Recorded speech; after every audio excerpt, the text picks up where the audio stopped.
Welcome, Youest You listeners. Hey, I am so excited to have you here today. We have a really cool guest, and the information that she is going to be sharing with you is also very relevant to what has been going on with our pandemic. So let me introduce you to Dr. Amy Novotny. Amy founded the PABR Institute with the mission to provide pain, stress, and anxiety relief to those who seek a naturalistic form of treatment when other treatment methods have fallen short.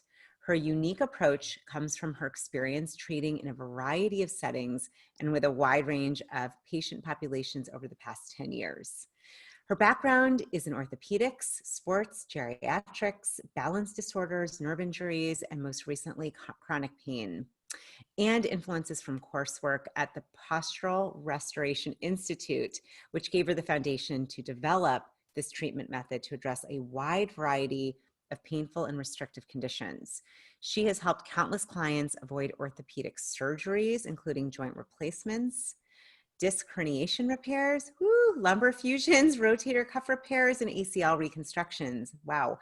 These methods have even helped people overcome sleep deprivation, anxiety attacks, and generalized stress.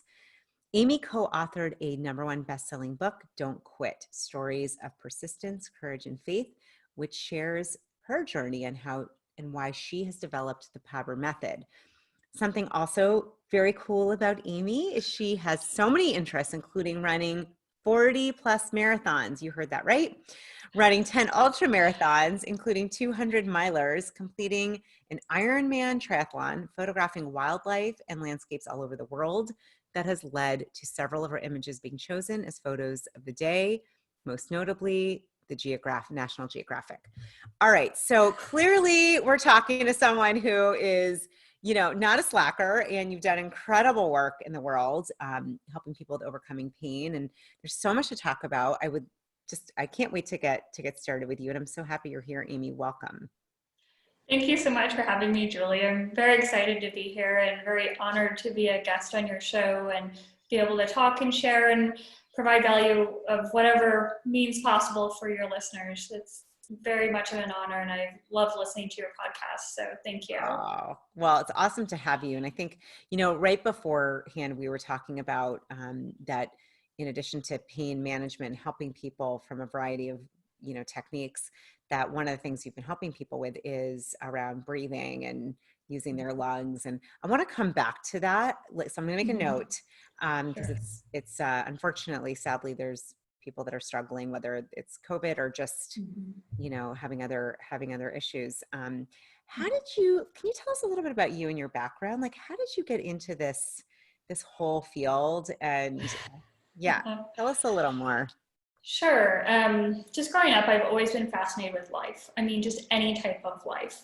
Bugs, frogs, just plants, flowers, anything that just was breathing and living. Just fascinating me. I think part of it was because it was something I couldn't control, and it's something I could watch happen before me.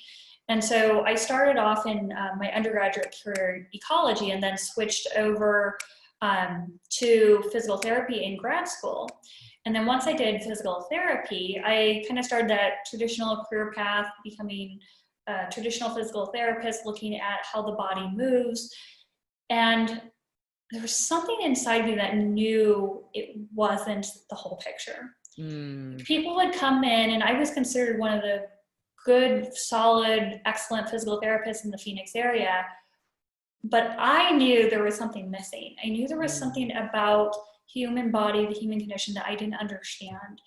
And so after 5 years of doing traditional physical therapy and helping countless people, and they got better, but there was a segment of the population that I didn't touch quite as well. I couldn't get them fully 100%.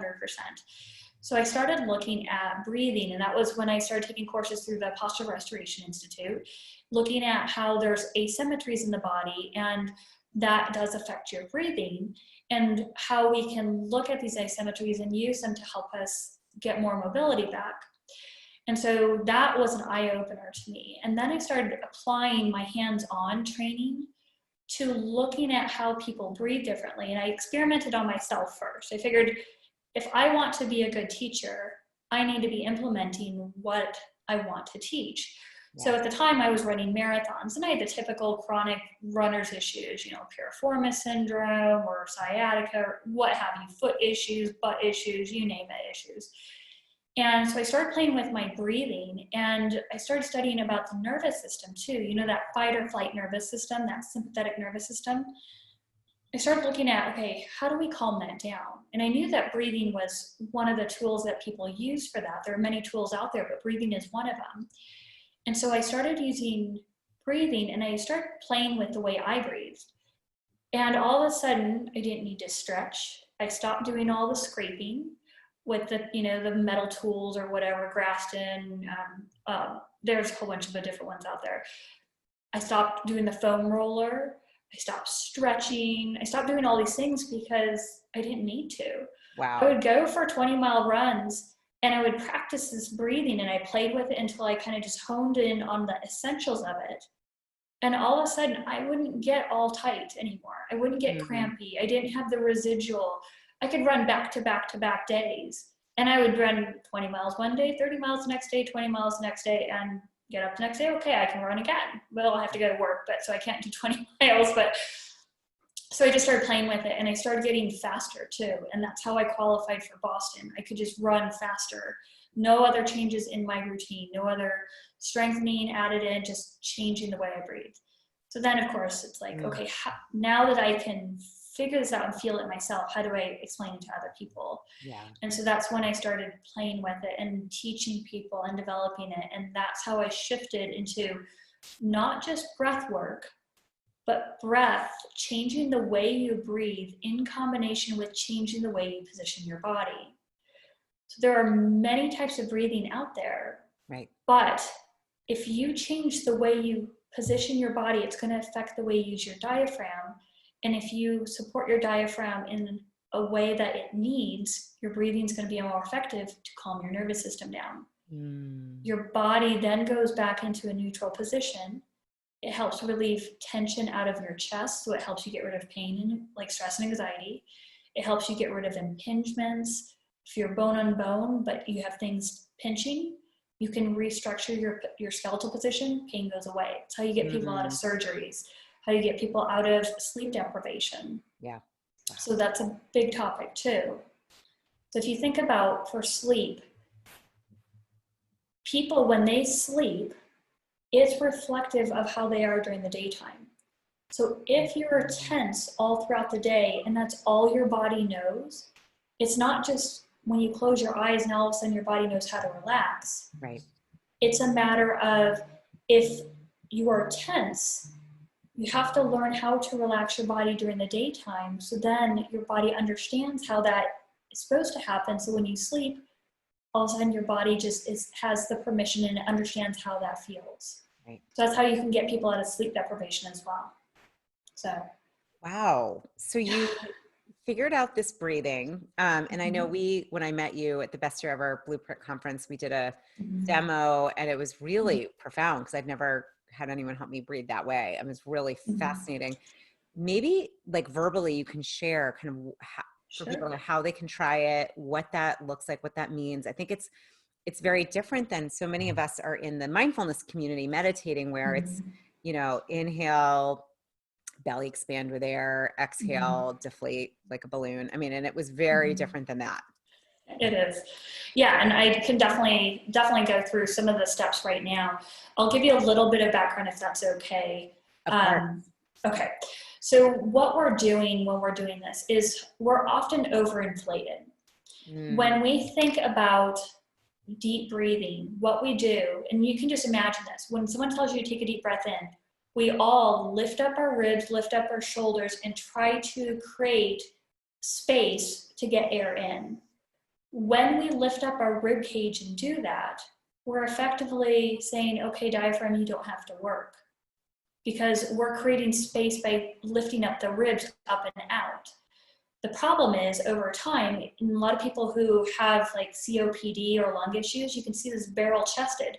They've lifted up their ribs for so long, they have a barrel chest. Eventually they can't lift up their ribs anymore, then they need supplemental oxygen because they weren't using their diaphragm. So what we want to do instead is learn how to use our side abdominal muscles to pull our ribs down to provide support for the diaphragm. So when the diaphragm contracts, the dome of the diaphragm drops down, it creates negative space for air to flow in. So in essence, you don't have to lift up your ribs to create space because you let your diaphragm drop down to create negative space for air to flow in, and it inflates your lungs. There's going to be a gentle expansion all over your trunk, but you don't need to lift up your ribs to do that. So what we can do is just go through it verbally, just a few of the steps that I use. So I tell people we'll just kind of get into a rhythm of 4 steps. So the first step is breathing in through your nose.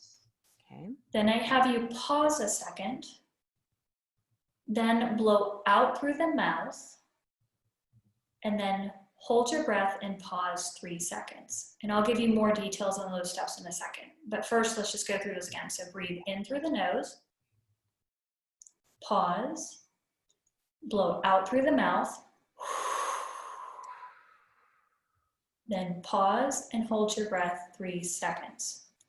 So what I tell people is we're going to focus on the exhale first because that's a little bit easier for people to get. When you exhale, you want to think about no pressure in your body. You want the air to come out of your mouth. I often, like a hose, I often use a straw because I want people's rib cage to become a cylinder again. Right. So if you use a straw and blow out into a cylinder, it's easier for your ribs to go into that form of the cylinder. Yeah, I can feel it.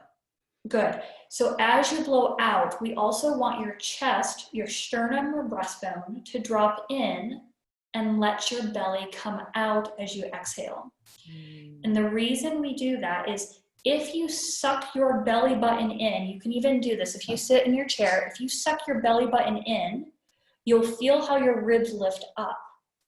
And then if you pull your shoulders back and you stick out your chest, all of a sudden you're hinging off of your low back. That's why we have so much low back issues in the world. But if we let the belly button go, it gives our permission for our ribs to drop down. Then as we exhale, as we blow out and our ribs are dropping down, we learn how to use our side abdominal muscles to pull our ribs down. Then those side ab muscles provide the anchor and support. So when you inhale, your diaphragm now has a wall of support so it can contract down strongly and effectively. Wow. So that's why I work on how you breathe based on your physiology and changing the way you position your body. So what I'll tell people just to help them get it. So if you put one hand on your breastbone or your sternum, right, another hand on your belly button. Okay. So now we're going to breathe in your nose, focusing on trying to let the air go into your throat like a vacuum. It's like you're sucking air into your throat. Some people who do yoga will say it's a yoga-y breath. Okay. So you breathe into your throat, then you pause. Now when you blow out, try to let your chest sink away from the hand on your chest. Let your belly button spill out into your other hand. And as you do that, you'll start to feel your ribs drop down. And then you hold your breath, 2, 3, then breathe in your nose to your throat. Pause and blow out through your mouth, letting your chest drop in, your belly spill out as you relax back into your chair. And hold your breath, 2, 3, we'll go around one more time. Breathe in your nose to your throat, trying to get air into your throat, trying not to lift up your chest. Pause and blow out. Let your chest drop down and in, let your armpits relax, let your belly spill out.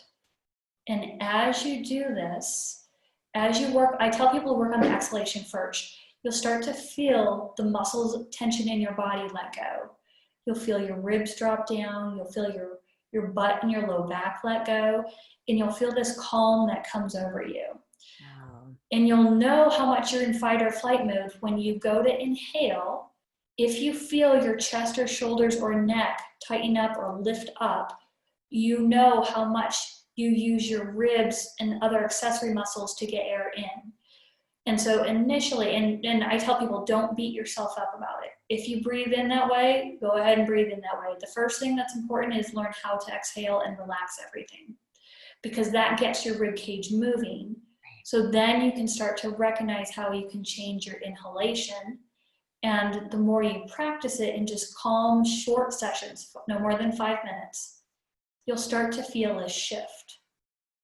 And it's quite powerful when you learn how to separate your inhalation away from your rib cage, your neck, your shoulders. All of a sudden, those muscles stop having the knots.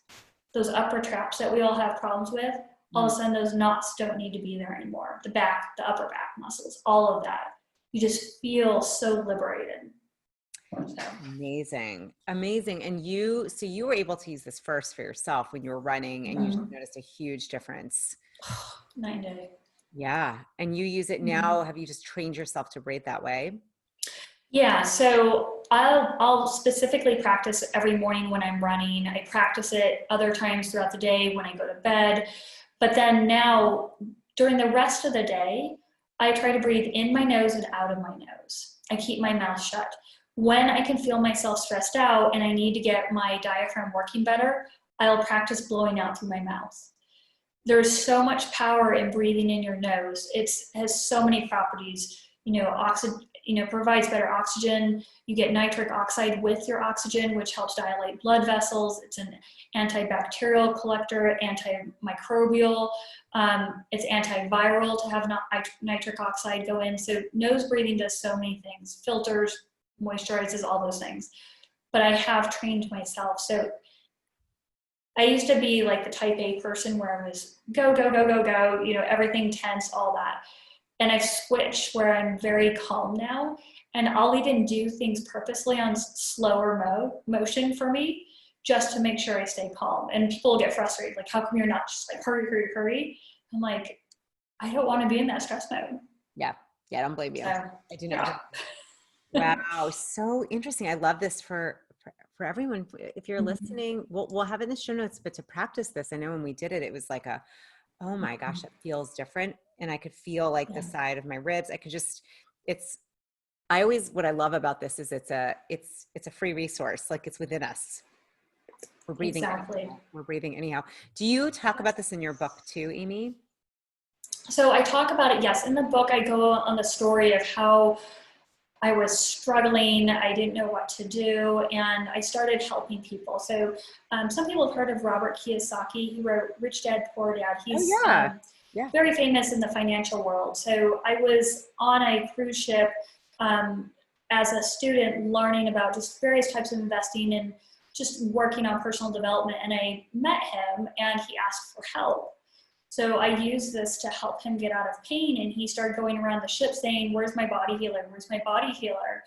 And so that is how my business kind of took off, because then other people started finding out about this. And I started, Kyle Wilson, who was a business partner with Jim Rohn and took Jim Rohn to international levels. He found out about me and invited me into his mastermind. So I present around the country to his group. And so I'm part of that group. And so that's kind of how things have taken off. And now I'm able to help people. And, I do nightly free sessions on Facebook, just going through the breathing part of it, just the very basics, just to help people. Because it's so important that people realize what you said. It's free and it's under your control. It's just, you have to meet the right person to teach you what you need to do for yourself. Yeah. It's kind of our journey in life, is just meeting people to allow us to find out our inner gifts.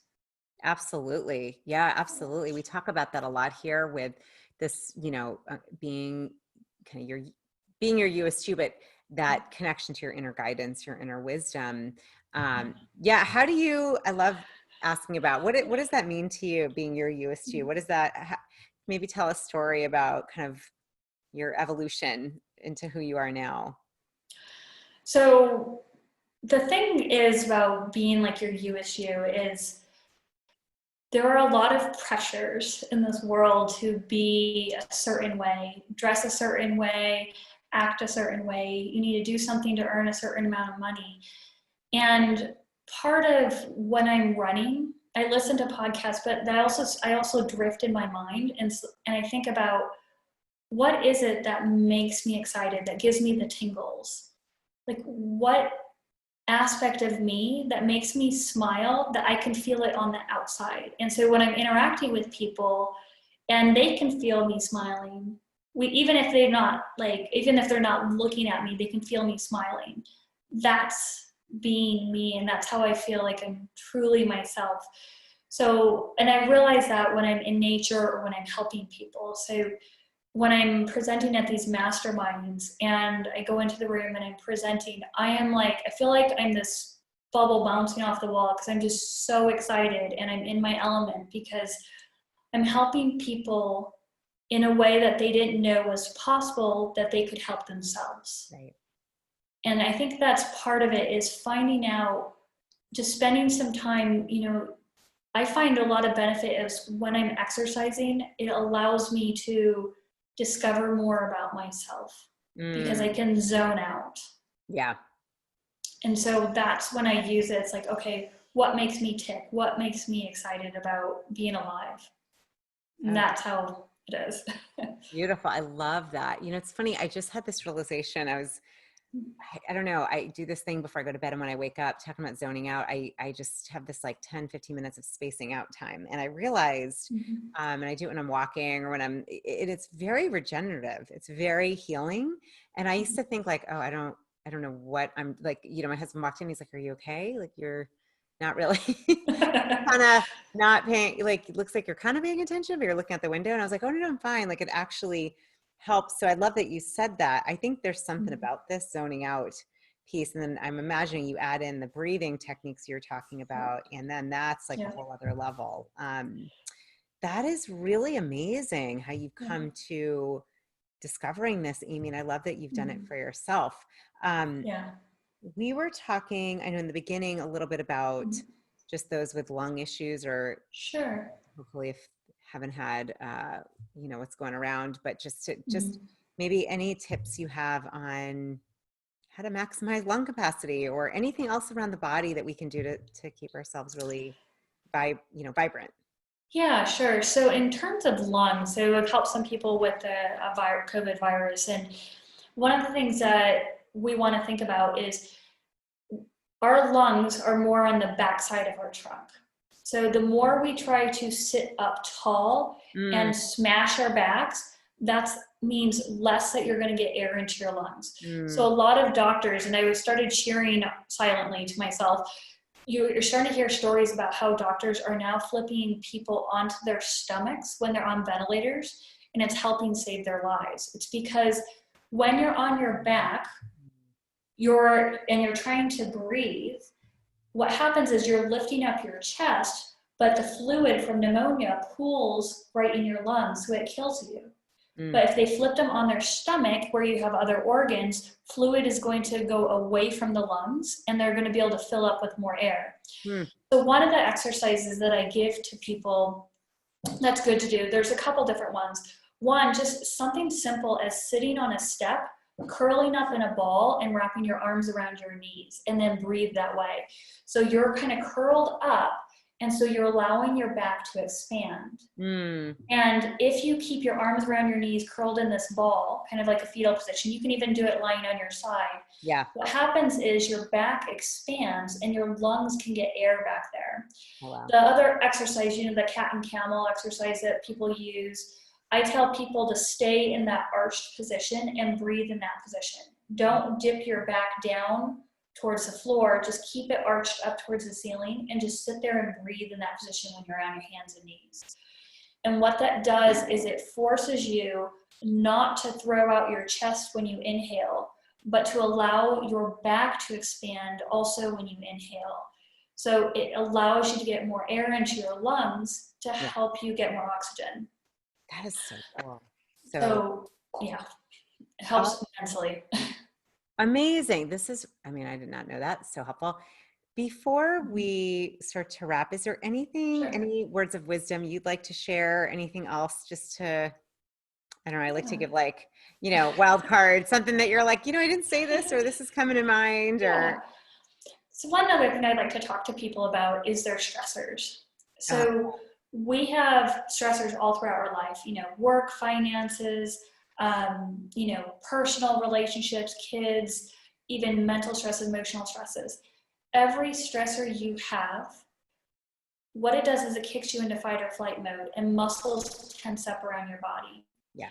If you are not aware of that, your body adjusts to that new level of muscle tension, and that becomes your baseline.